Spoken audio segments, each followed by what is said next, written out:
दो बहुओं वाली सास। सरस्वती के दो बेटे हैं। बड़े बेटे राम की शादी रज्जू से हुई है और छोटे बेटे श्याम के लिए लड़की देखने का सिलसिला जारी है। एक दिन रज्जू की माँ का फोन आता है और उसकी सास फोन उठाती है। हेलो, कौन बोल रहा है? दूसरी तरफ फोन पर रज्जू की माँ लीलावती बोलती है। हेलो समधन जी, मैं लीलावती बोल रही हूँ, रज्जू की माँ। अरे नमस्कार समधन जी, कैसी हो? बहुत दिनों के बाद याद किया आज। यहाँ पर तो सब कुछ ठीक है, बस मेरी तबीयत थोड़ी खराब है। अगर बुरा न मानो तो एक बात बोलूं? अरे कैसी बात कर दी आपने समधन जी, आपकी बात का बुरा क्यों मानना, बोलिए बोलिए। मेरी कुछ दिन से तबीयत ठीक नहीं है और यहाँ पर मेरी देखभाल करने वाला कोई नहीं। क्या आप रज्जू को कुछ दिन के लिए मेरे पास भेज सकती हैं? ठीक है, हम रविवार को रज्जू को छोड़ जाएंगे। इतना कहकर सरस्वती फोन काट देती है और अपनी बहू को आवाज लगाती है। रज्जू, ओ रज्जू, जल्दी यहाँ आना तो। क्या हुआ माँ जी, कुछ चाहिए था क्या? अरे नहीं, कुछ नहीं चाहिए। अभी तुम्हारी माँ का फोन आया था, उनकी कुछ दिन से तबीयत खराब है, वो तुम्हें बुला रही है। राम को फोन करके कह दे कल की 2 ट्रेन की टिकट करा देगा, मैं भी जाऊंगी तुम्हारे साथ। इतना सुनते ही रज्जू राम को फोन करके सारी बात बताती है और 2 टिकट के लिए बोल देती है। शाम को खाने के टेबल पर सब रज्जू के जाने की बात करते हैं।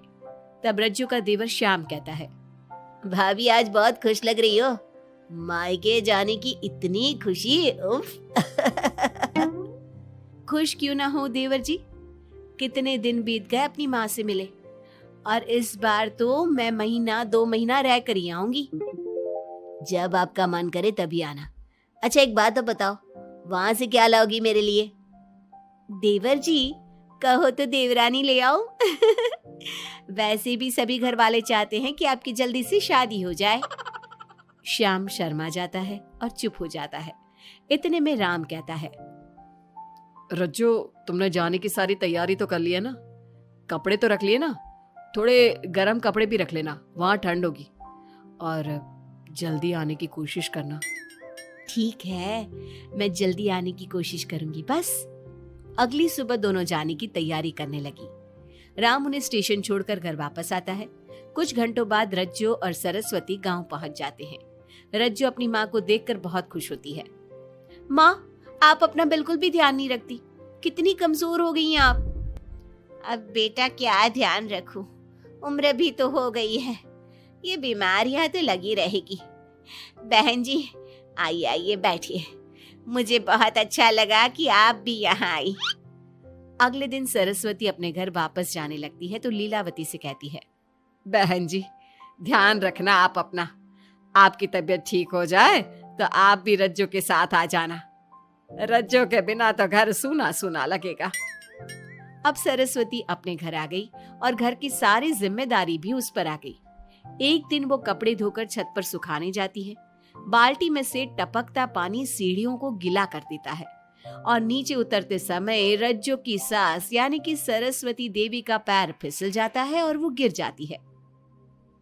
ओह, अरे मेरी माँ मर गई, मेरा पैर तो गया। लेकिन घर में कोई नहीं था। सरस्वती जैसे तैसे अपने आप को संभालती जाकर कुर्सी पर बैठती है। वो अपनी बहू के बारे में सोचती है, अगर रज्जू होती तो मुझे संभाल लेती और घर भी संभाल लेती। अब घर के काम कौन करेगा? मैं डॉक्टर के पास कैसे जाऊं? बहुत दर्द हो रहा है।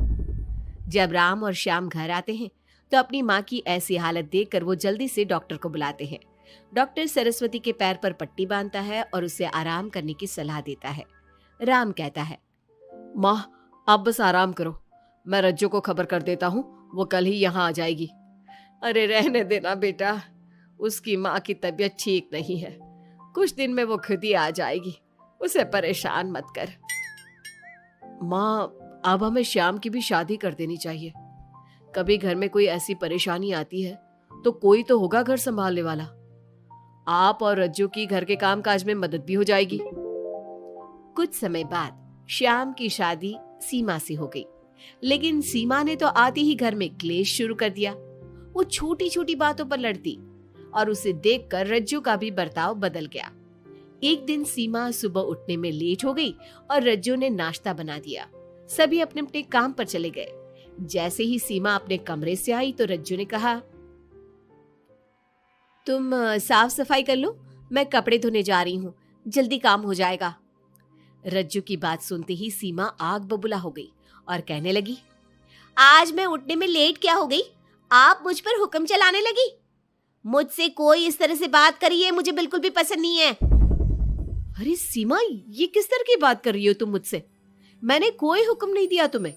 मैं तो बस काम को जल्दी खत्म करने की बात कर रही हूँ। उन दोनों की नोक झोंक सुनकर सरस्वती बाहर आ जाती है और दोनों को समझाती है। शाम को सब एक साथ खाना खाने लगे। लेकिन खाने के बाद जब सब अपने कमरे में चले जाते हैं और खाने की टेबल पर थाली यूं ही छोड़ देते हैं, सरस्वती को ये देखकर बहुत गुस्सा आता है।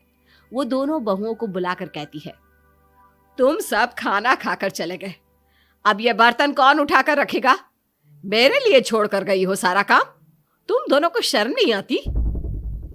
अब दोनों बहुएं एक दूसरे के ऊपर बात टालते हुए फिर लड़ने लगी। ये देख सरस्वती परेशान हो गई। उसने दोनों को डांटा और उन्हें अपने कमरे में भेज दिया। सरस्वती ने जूठे बर्तन धोए। कुछ दिन इसी तरह चलता रहा। अब दोनों सास की नजरों में एक दूसरे को गिराने में लग गई।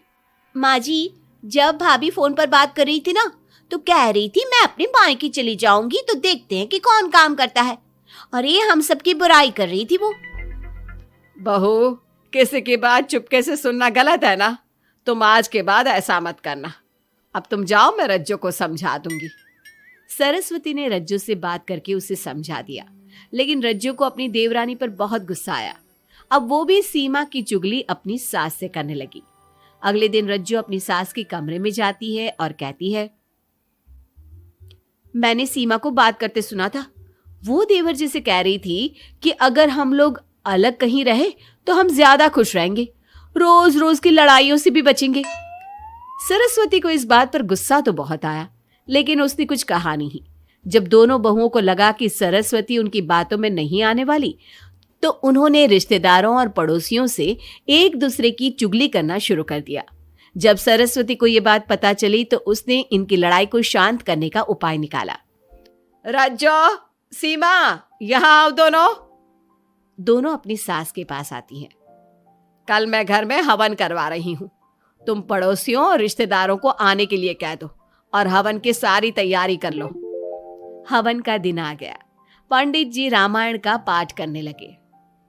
माता सीता से महान कोई पत्नी नहीं, उन्होंने अपने पति के लिए सारे राजपाट सुख सुविधाएं त्याग दी। अगर कोई पत्नी अपने पति को परिवार से अलग होने को कहती है तो वो पाप की भागीदार होती है, और बेटों को भी मां से अलग नहीं होना चाहिए। सीमा पंडित जी की बात बहुत ध्यान से सुन रही थी और उनकी हाँ में हाँ मिला रही थी। ऐसे ही रामायण का पाठ अंतिम सीमा पर आ गया, जिसमें विभीषण के बारे में बताया गया था। अगर विभीषण अपने भाई का भेद न देता तो रावण का विनाश नामुमकिन था। पूजा खत्म होते ही सीमा बोल पड़ी, तभी तो मैं कहती हूँ परिवार में आपसी प्रेम होना बहुत जरूरी है, लेकिन मेरी सुनता कौन है इस घर में? आपसी प्रेम की बात कौन कर रहा है, जिसने घर में आती ही लड़ाइयां शुरू करवा दी? दोनों में फिर से नोक झोंक शुरू हो गई। सरस्वती दोनों को चुप कराते हुए बोली, अरे चुप हो जाओ तुम दोनों, पड़ोसी क्या कहेंगे, सब सुन रहे हैं तुम्हारी बातें।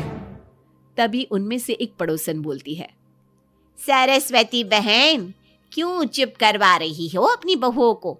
हमें तो इनके बारे में सब कुछ पता है। ये दोनों हमारे घर आकर एक दूसरे की चुगली करती है। तुम्हारे घर की हर छोटी से छोटी चीज पता है हमें। आंटी जी, हमने अपना समझ के आपको कुछ बता दिया तो इसका मतलब ये नहीं कि आप सबके सामने हमारी सास से हमारी शिकायत करेंगी। आप तो सबसे बड़ी चुगलखोर हो। सीमा की बात सुनकर सभी पड़ोसन उन्हें बुरा भला कहने लगी। उनकी बातें सुनकर दोनों बहुएं सबके सामने बहुत शर्मिंदा हुई।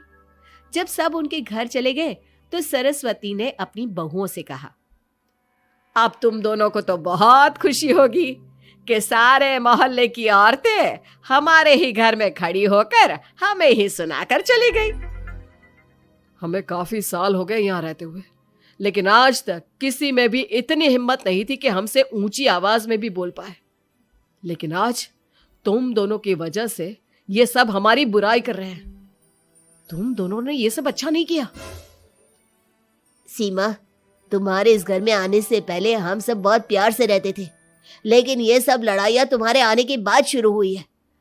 आज के बाद तुमने घर में किसी से भी झगड़ा किया तो मैं तुम्हें तुम्हारे मायके छोड़ाऊंगा, समझी तुम?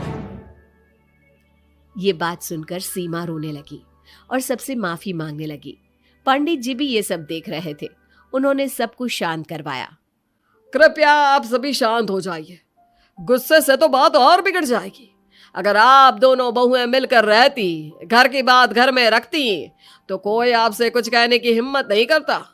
आज आपको इस बात का एहसास तो हो ही गया होगा। औरत ही तो होती है जो मकान को घर बनाती है। अब भी कुछ नहीं बिगड़ा, आप दोनों प्यार से रहो। आपके पड़ोसी और रिश्तेदार अपने आप चुप हो जाएंगे। पंडित जी की बात दोनों बहुओं की समझ में आ गई।